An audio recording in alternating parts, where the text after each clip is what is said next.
Ena izmed največjih lekcij modernega človeka je disciplina. Večina ljudi na tem planetu ima pomanjkanje discipline in to je tudi razlog, zakaj ljudje ne realizirajo svojih ciljev, zakaj ne dosežejo svojih sanj in zakaj si ne zgradijo stvari v življenju tako, kot si želijo. Ali pa zakaj ne morejo nehati s toksično navado, ali pa zakaj ne končajo nečesa, kar je pomembno za njih. Pomanjkanje discipline.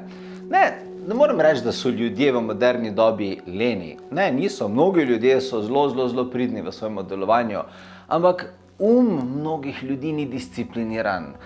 Včasih ljudem kar skače levo, desno, ljudje se težko osredotočijo, težko vztrajajo umsko na neki stvari. Včasih se zdi, da možgani sabotirajo človeka. To se pravi, njegovi lastni možgani človeka zaustavljajo na njegovi poti. In zdaj bi ti rad pokazal eno učno vsebino, eno tehniko, ki ti lahko pomaga zgraditi oziroma okrepiti tvojo lastno disciplino. Moje ime je Mihael Žmahar. In jaz sem tudi imel včasih težave z samodisciplino. Priznam, imel sem zelo velike težave s samodisciplino, zaradi tega, ker mi je plesal po celem vesolju. Če sem se pa že lahko osredotočil na neko stvar, se mi je pa začel upirati takoj, ko sem prišel do točke bolečine. Takoj, ko mi je postalo neprijetno delovanje, takoj, ko me je začel boleti, takoj, ko ni bilo več fajn delati, se je moj začel ustavljati. In zdaj bi ti rad pokazal eno vajo, ki ti lahko pri tem pomaga. Če se slučajno to tebi dogaja, ti lahko pomagam preprogramirati tvoj da ti neha to početi. In to znanje, ki ti ga bom zdaj predal, je iz prihajajočega se tečaja Himalaja. Himalaja je tečaj zdravilno-mističnih znanj, ki pomaga v ljudeh graditi budistično disciplino, pomaga graditi tibetansko meditativno prakso, zato da človek postane duhovno močen, fokusiran, prizemljen in da potem lahko dela v življenju karkoli želi. In seveda še mnogo več. Ampak, če te zanima ta tečaj, si definitivno poglej nekje ob tem videu, imaš povezavo do tega tečaja, ampak zdaj bi ti pa rad povedal o tej budistični tehniki discipliniranja uma. Glej, naš deluje tako. Ko mi začnemo nekaj delati, če je všeč, potem podpre to delovanje. Če pa naše delovanje, karkoli že mi delamo, ni všeč, to pomeni, da ga meče ven iz cone udobja, ali pa sili, da razmišlja na nov način, ali pa da deluje izven cone udobja, ali pa da se uči neko novo stvar, katero ne pozna, to je vse neprijetno, potem se odloči, da te stvari ne bo imel rad in jo začne blokirati. Kako blokira neko delovanje? Blokira neko delovanje tako, da mu da negativno oznako. In naš naš mental ponavadi da negativno oznako vsemu, kar prinaša bolečino. To se pravi, če ti nekaj delaš v življenju in ti je ob tem neprijetno, ali pa se moraš zelo truditi in te boli, moraš iti čez sebe, moraš vlagati ogromno količino energije v to, da se nekaj zgodi, da se nekaj razvije, ob tem čutiš neprijetnost, ob tem čutiš bolečino. In takrat reče, jaz za bolečine ne grem, meni pa to ni všeč in zablokira stvar. In potem človek normalno reče, veš kaj, jaz bom s tem nehal, to je brez veze, meni se ne da več, se bo še kaj druga in odneha. Budistični mojstri so ugotovili, da lahko mi načrtno discipliniramo tako, da mu mi rečemo, kaj mu mora biti všeč. Ne da nam pove, kaj nam je všeč in kaj ne, ampak mi povemo, kaj mu bo všeč in kaj ne. In budistični mojstri so se naučili uživati v bolečini. To je zdaj tako, kontradiktorno, uživati v bolečini, Žmahar. Bolečine se vsi hočemo izognati, čim dlje stran od bolečine, takoj, ko te začne boleti, pejti stran. Budistični mojstri so se pa naučili uživati v bolečini. Oni so pa razumeli, da v bistvu deli stvari na dva razreda. V prvem razredu so stvari, ki so všeč in mu sprožajo prijetne občutke, te stvari podpira. V drugem razredu, na drugem področju, v drugi polovici življenja so pa stvari, ki niso všeč in mu povzročajo bolečino in v bistvu hoče čim dlje stran iti od njih. Ampak ponavadi so ravno naši cilji, naše strategije, naše delovanje tisto, ki nam povzročajo neugodje in bolečino. Kako zdaj vztrajati? Tako da mi preprogramiramo v tisto, kaj mu je všeč. Tako da se naučimo vzljubiti bolečino. In ena dobra tehnika je, naprimer, če se ti lotiš nečesa v življenju, kar ti povzroča bolečino, to se pravi, nekaj se trudiš delati, nekaj vztrajaš vsak dan, spreminjaš mogoče svoje telo, spreminjaš neko navado in ob tem ti je ekstremno neprijetno.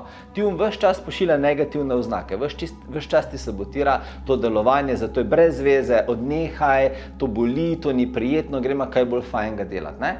No, ti lahko preslikaš program in daš novo informacijo v kako gleda bolečino. Primer.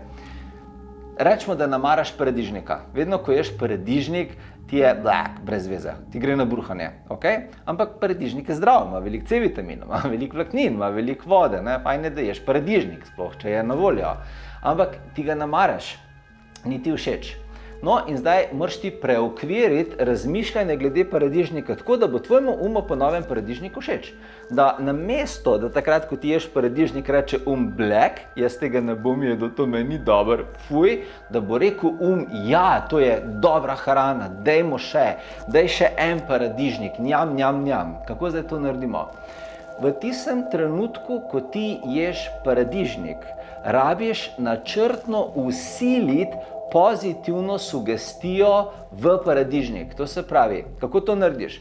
Najprej pomisli na vse stvari, ki ti v življenju prinašajo absolutno srečo.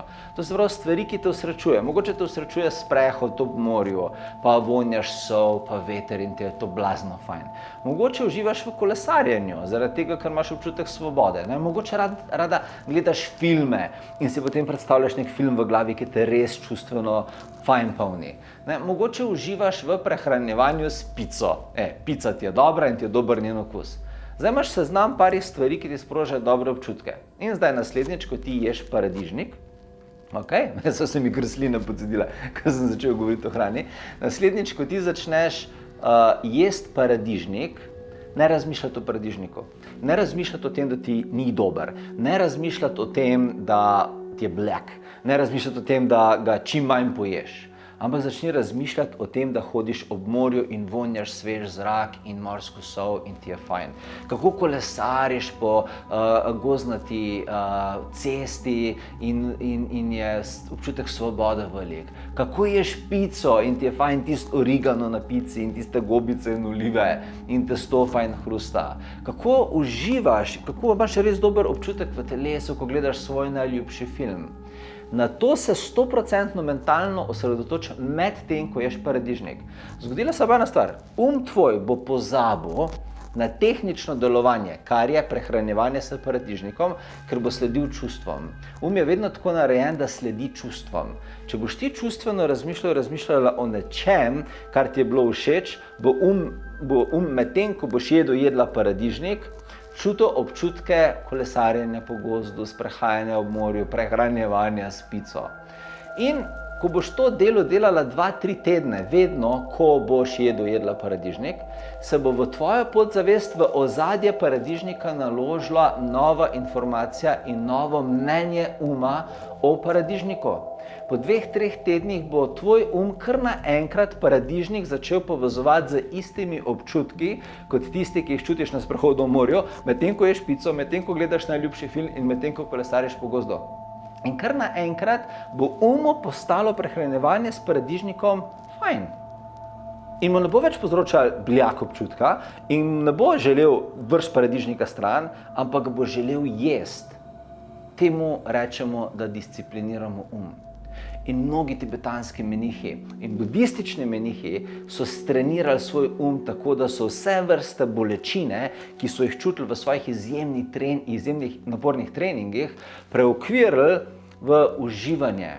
Zato včasih vidiš kakšnega budističnega meniha, ki dela tam 500 ali pa 600 ali pa 1000 sklec in uživa ob tem. Telo ga peče, telo ga boli, ampak on uživa, resnično uživa ob tem, ko izvaja sklece. Kljub temu, da ga biološko bolijo, je njegov sprogramiran tako, da uživa. In ti, kot moderni človek, lahko to tehniko uporabiš za discipliniranje na vseh vrstah svojega življenja. Ne vem, mogoče moraš diplomirati, pa delaš še zadnje izpite, pa se ti vedno, spet se moram učiti, spet moram pisati, spet moram iti na izpit, spet moram iti na kolokvij, koliko imam dosti neprespanih noči, ne morem več gledati knjig, bla, bla, bla.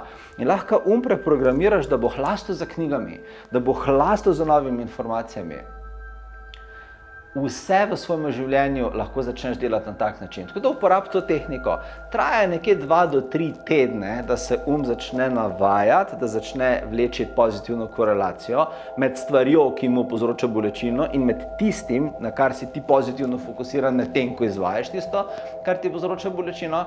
In po nekje 2 mesecih ti postane to popolnoma avtomatsko. Nekje po 2 mesecih tovrstnega delovanja postane tvojemu umu popolnoma logično, da po novem uživa v nečem, kar mu je prej povzročalo bolečino.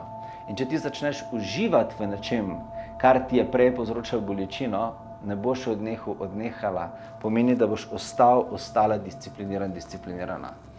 To tehniko seveda na dolgo in široko z podpornimi meditacijami in materiali predstavim na tečaju Himalaja. Tako da, če te zanima in še mnogi drugi principi disciplinirane energije in razvijanja tibetanske meditativne prakse in kako lahko človek sebe prizemlji in istočasno poveže z najmočnejšimi duhovnimi portali, kar Himalaja je, in začne kanalizirati energije dol, za katere bi mnogi rekli, da so čudeži, potem prid na tečaj Himalaja. Naklikaj povezavo v tem videu, pa se vidimo. Do takrat pa uporabi to tehniko zaradi tega, kar res deluje. Imej se lepo. Čau.